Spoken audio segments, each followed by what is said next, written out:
తిరిగి BCN news కి స్వాగతం. నిత్యం ప్రజా జీవితంలో బిజీగా ఉండే ప్రజా ప్రతినిధులు పాటలు, నాటకాలు, కామెడీ స్కిట్లతో అలరించారు. ఏపీ శాసన వ్యవస్థ ఏర్పాటు చేసిన 2వ విడత ఆట విడుపు వేదికలో తమలోని కళా నైపుణ్యాన్ని ప్రదర్శించారు. మంత్రులు, ఎమ్మెల్యేలు వివిధ రకాల కళలు ప్రదర్శించి మెప్పించారు. కుటుంబ సభ్యులతో కలిసి కార్యక్రమాలను వీక్షించిన సాటి మంత్రులు, ఎమ్మెల్యేలు, ఇతర ప్రజా ప్రతినిధులు ఈలలు, చప్పట్లతో వారిని ప్రోత్సహించారు. ఈ ప్రదర్శనను శాసనసభ స్పీకర్ అయ్యన్న పాత్రుడితో కలిసి సీఎం చంద్రబాబు వీక్షించారు. చప్పట్లతో సభ్యులను ఉత్సాహపరిచారు. విజయవాడలోని ఆంధ్రాలగ్స్ ఫంక్షన్ హాల్లో శుక్రవారం ఈ అద్భుత ఘట్టం ఆవిష్కృతమైంది. విష్ణు కుమార్ రాజు గారా? అవును సార్, రమ్మన్ సార్. ఏంటి రాజు గారు, బాగున్నారా?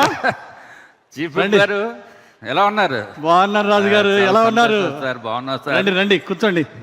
అరే వెంకటేశ్వరరావు సార్ నాటుకోడి biryani, sir mutton curry, fish అన్నీ రెడీ చేయి.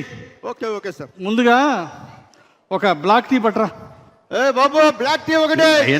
కూర్చోండి రాజు గారు. ఏంటి రాజు గారు, ఏంటి విశేషాలు? ఏదో చెప్పడానికి బాగానే చెప్తున్నారు కానీ చూపించేటప్పుడు మాత్రం తేడా చేస్తున్నారు సార్. మీరు నేనా?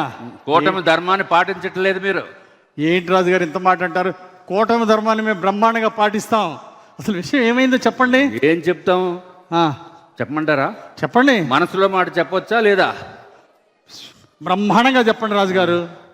మీరు అధికారం ఉంది, టీవీలు మీ కంట్రోల్లో ఉన్నాయి. గౌరవ ముఖ్యమంత్రి చంద్రబాబు నాయుడు గారిని సన్నంగా చూపిస్తున్నారు.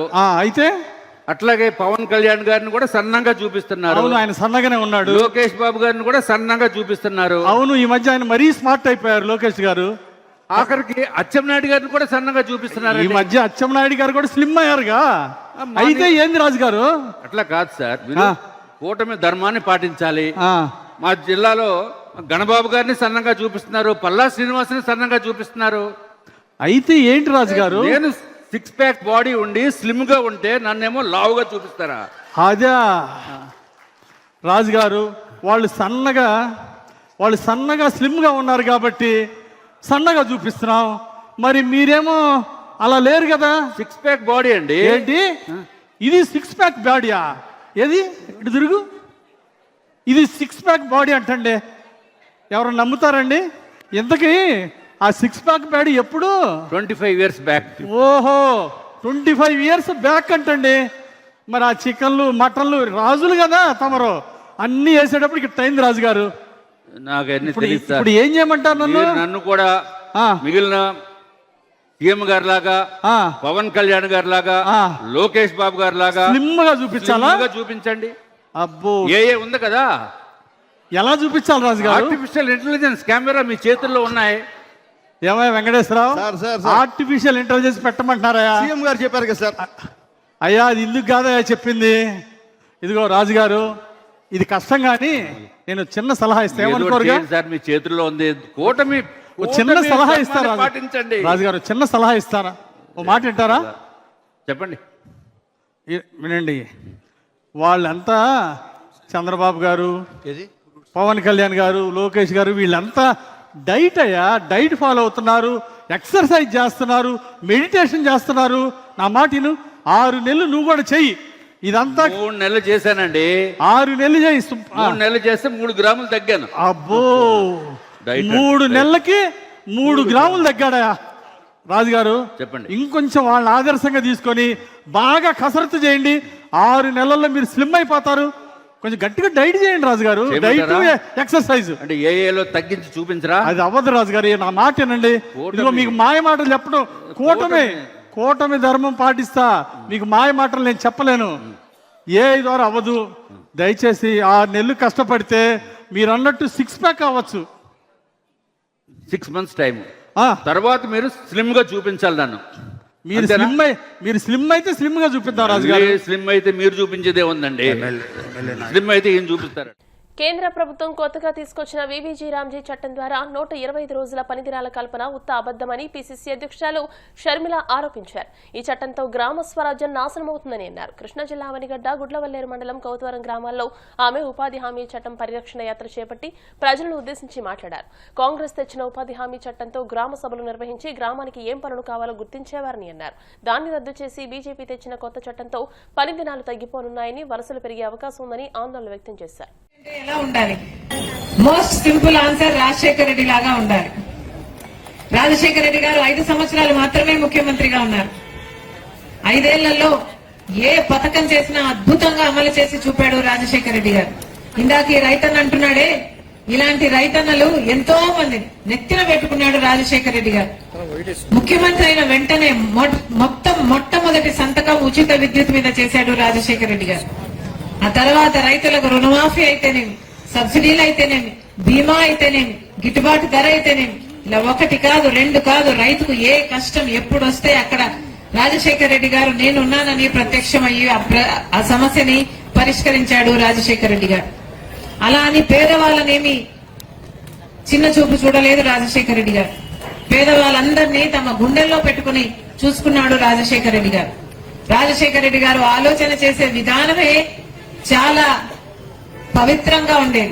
అసలు రాజశేఖర రెడ్డి గారు పేదవాడి ఇంట్లో జబ్బొస్తే ఆ ఇంటిల్ల బాధి అప్పుల పాలు అయిపోతుంది కదా అని ఆలోచన చేసిన మొట్టమొదటి నాయకుడు రాజశేఖర రెడ్డి గారు. అందుకే పేదవాడు కూడా జబ్బొస్తే కార్పొరేట్ ఆసుపత్రికి వెళ్లి ఉచితంగానే వైద్యం చేయించుకోవాలని ఆరోగ్యశ్రీ ప్రవేశపెట్టాడు రాజశేఖర రెడ్డి గారు. ఆ రోజుల్లో ఎంత మందికి ఎన్ని జబ్బులు వచ్చినా ఉచితంగానే పెద్ద పెద్ద సర్జరీలన్నీ కార్పొరేట్ ఆసుపత్రిలో చేయించాడు రాజశేఖర రెడ్డి గారు.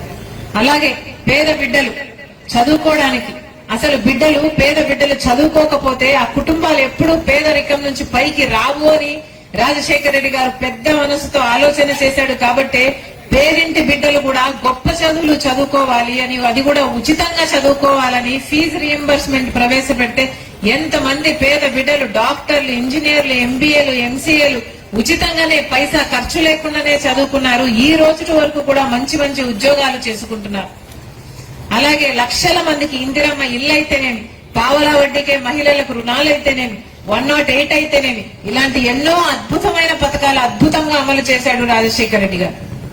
ఆ రోజుల్లోనే రాజశేఖర రెడ్డి గారు ముఖ్యమంత్రిగా ఉన్న ఆ రోజుల్లో కేంద్రంలో కాంగ్రెస్ పార్టీ ప్రధానమంత్రిగా ఉన్నది మన్మోహన్ సింగ్ గారు పెద్ద మనసు చేసుకుని గ్రామాలలో పనులు కల్పించాలి.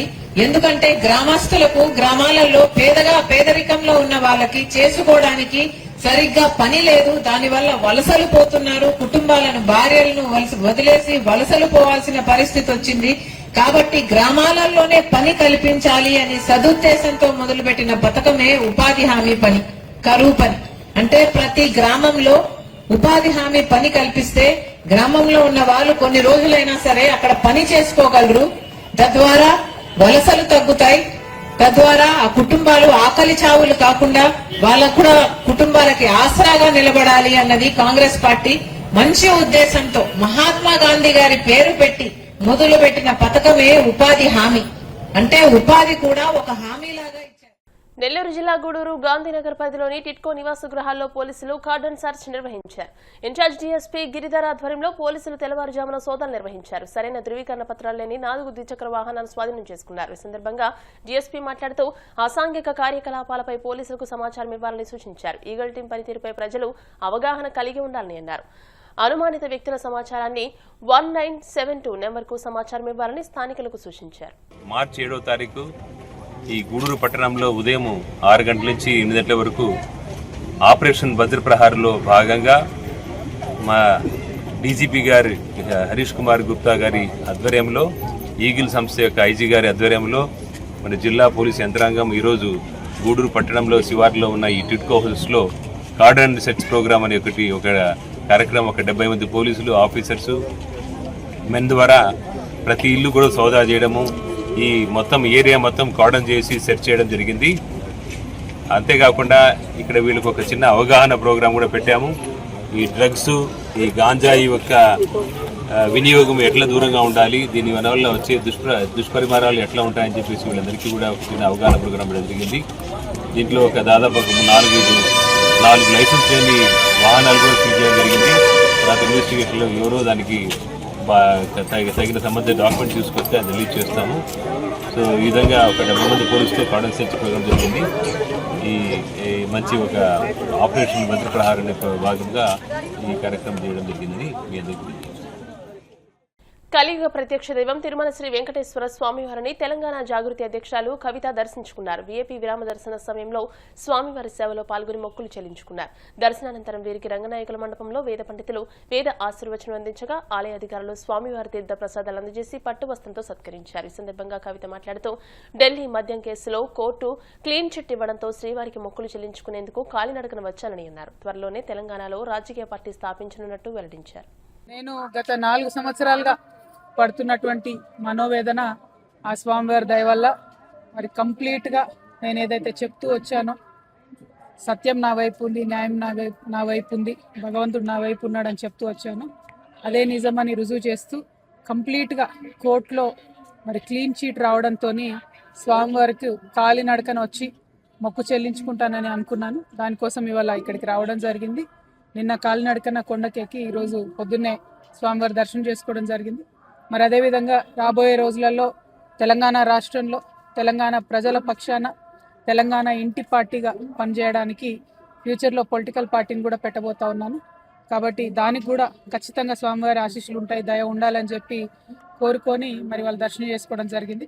నేను ఎప్పుడు తిరుమలకు వచ్చినా ఒకటే కోరుకుంటాను, తెలంగాణ రాష్ట్రం బాగుండాలి, తెలంగాణ ప్రజలు బాగుండాలి, ఆంధ్ర రాష్ట్రం బాగుండాలి, ఆంధ్ర ప్రజలు బాగుండాలి. రాష్ట్రాలుగా మనం విడిపోయినా కూడా ప్రజలుగా కలిసి ఉండాలి, ప్రజలందరూ బాగుండాలని మనస్ఫూర్తిగా కోరుకుంటాను. అదే జరగాలని చెప్పి మళ్ళీ ఒకసారి ఆ భగవంతుని కోరుకుంటూ థ్యాంక్ యూ. వార్తలు ముగించే ముందు ముఖ్యాంశాలు మరోసారి. బాలికలకు శానిటరీ నాప్కిన్ల పంపిణీపై మండలిలో సభ్యురాలు కావలి గ్రీష్మ ప్రశ్న. ప్రభుత్వ విద్యా సంస్థల్లో ఉచితంగా పంపిణీ చేస్తున్నామన్న మంత్రి లోకేష్.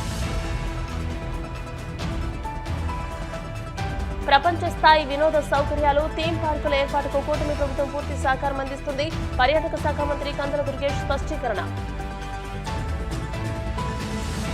అచ్యుతాపురం సెజ్ లో 195 మంది రైతులకు మాత్రమే పరిహారం పెండింగ్ ఉందన్న మంత్రి టీజీ భరత్. వీరికి 2.75 కోట్లు ఇవ్వడానికి ప్రభుత్వం సిద్ధంగా ఉందని వెల్లడి. తిరుమల శ్రీవారిని దర్శించుకున్న తెలంగాణ జాగృతి అధ్యక్షురాలు కల్వకుంట్ల కవిత. ఆలయ మర్యాదలతో స్వాగతం పలికిన అధికారులు. ఈ వార్తలు ఇంతటితో సమాప్తం. మరిన్ని వార్తల కోసం BCN digital YouTube channel, Facebook page ని ఫాలో అవ్వండి. అప్డేటెడ్ వార్తల కోసం ప్లీజ్ సబ్స్క్రైబ్.